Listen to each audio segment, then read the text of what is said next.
Again, in last year's budget, there was a cast-iron commitment to transparency at all stages of the decision-making process. Yet the Rudd government has now committed to spending tens of billions of largely borrowed funds with absolutely no transparency about how these projects were prioritised, why some have been funded over others, and even presentation of the top-line benefit cost numbers. The government's claims of objectivity and impartiality ring hollow. The smell of politics is potent. In the budget, the government committed to $80 billion worth of projects, $60 billion unfunded, without releasing one skerrick of the analyses on which these projects were based. It is unacceptable. Yet the so-called Federal Minister for Infrastructure, Anthony Albanese, now claims that it is not possible to make this kind of information public because it is commercially sensitive. What disingenuous nonsense. How could anyone with a straight face pretend that revealing that a project has a benefit cost analysis of 1.8 or 0.9 or 0.2, as I suspect is the case with the $14.7 billion being spent on school halls, how could anyone pretend that this was commercially sensitive? In March 2008, when Sir Rod Eddington completed some excellent work with the East-West Link Needs Assessment and delivered his report to the Victorian Government, the public was drowned in information. More than 1,700 pages of reports and supporting technical documents are still currently open for the public to view at the Victorian Department of Transport's website. This includes a report by 3 economic consultancy firms outlining the economic benefits and costs of the transport infrastructure options that were considered by the East-West team. Present value of costs, present value of benefits, benefit-cost ratios, it's all there. Why shouldn't all the benefit-cost analysis, including data, assumptions and the models carried out by Infrastructure Australia across a wide range of infrastructure spending, also be made public? No wonder superannuation funds are looking much wider afield in other parts of the world for a lot of their infrastructure investment when you have this lack of transparency in some major and important and critical infrastructure projects that are being rolled out. The Rudd government must come clean with this information if their integrity is not to be open to serious question.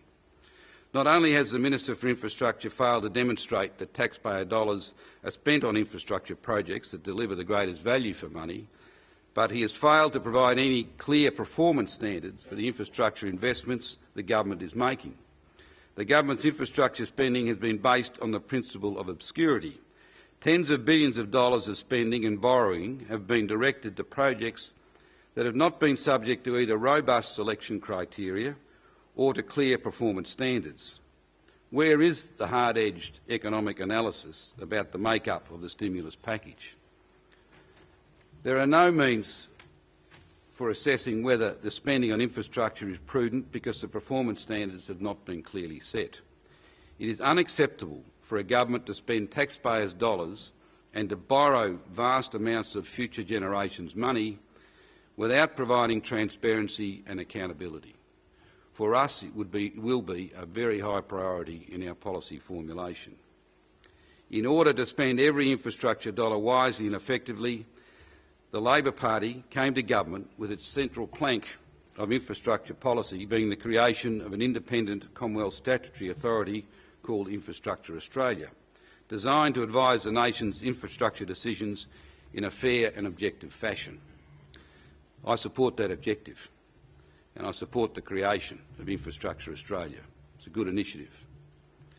In making its pre-election case for the creation of Infrastructure Australia, Mr Albanese said, and I quote, "Infrastructure is not currently dealt with in a systematic way. The silo approach of considering rail infrastructure separately to port infrastructure and economic infrastructure separately from social infrastructure impedes economic growth and social cohesion." He went on, "It is necessary to adopt a whole-of-system approach and make sure the entire supply chain runs efficiently. This can only be achieved by national coordination and leadership." End of quote. This was the premise for a Minister for Infrastructure, to take a whole-of-system approach across government and to look at all areas of infrastructure, economic and social, every area as a combined whole. And given that the Commonwealth Government now provides funding to all of these areas in significant ways, I agree with these sentiments. I think the sentiments were accurate. This was Labor's claim back in 2007, but unfortunately the rhetoric hasn't matched reality. On budget night earlier this year, Minister Albanese flooded journalists' inboxes with a total of 18 media releases detailing the Rudd government's infrastructure commitments. Road projects, tick. Rail projects, tick. Ports, tick. But if you go through each media release, you won't find any mention of water infrastructure, energy infrastructure, social infrastructure, schools funding, hospital funding, or for that matter communications infrastructure. All part, I presume, of a whole-of-system approach. Where was the Minister for Infrastructure when the Prime Minister announced the single largest building infrastructure project in Australian history, the $43 billion national broadband network? Infrastructure Australia, quite properly, was established to ensure evidence-based government investment in infrastructure projects across the board, yet was given no role whatsoever in assessing Labor's $43 billion broadband project.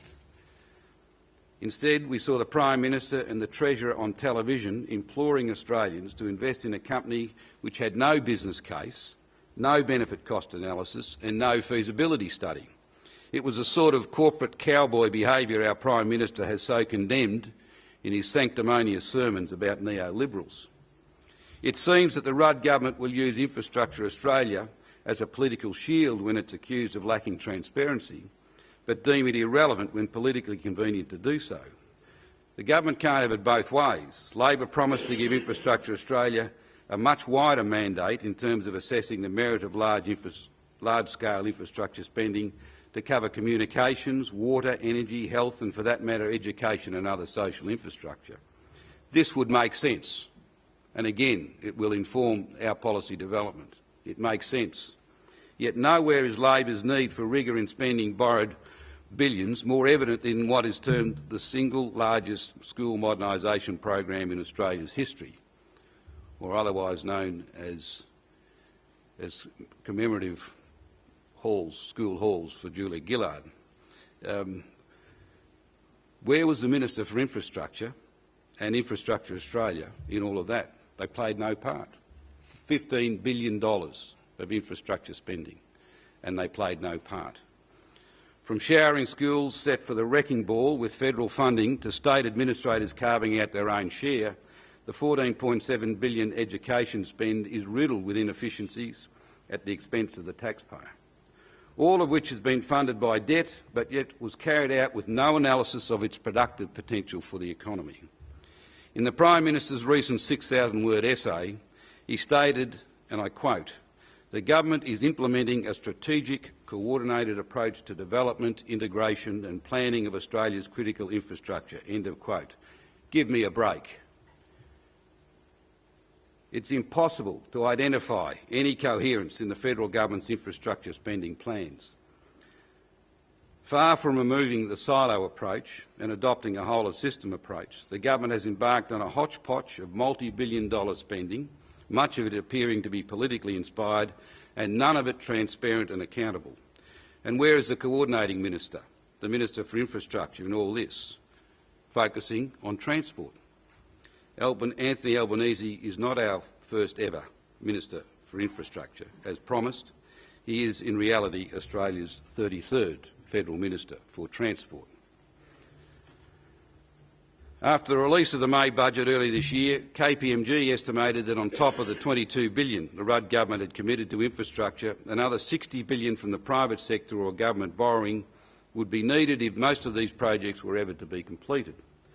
Yet the global financial crisis has created a challenging environment for raising large-scale private capital. At a time when the federal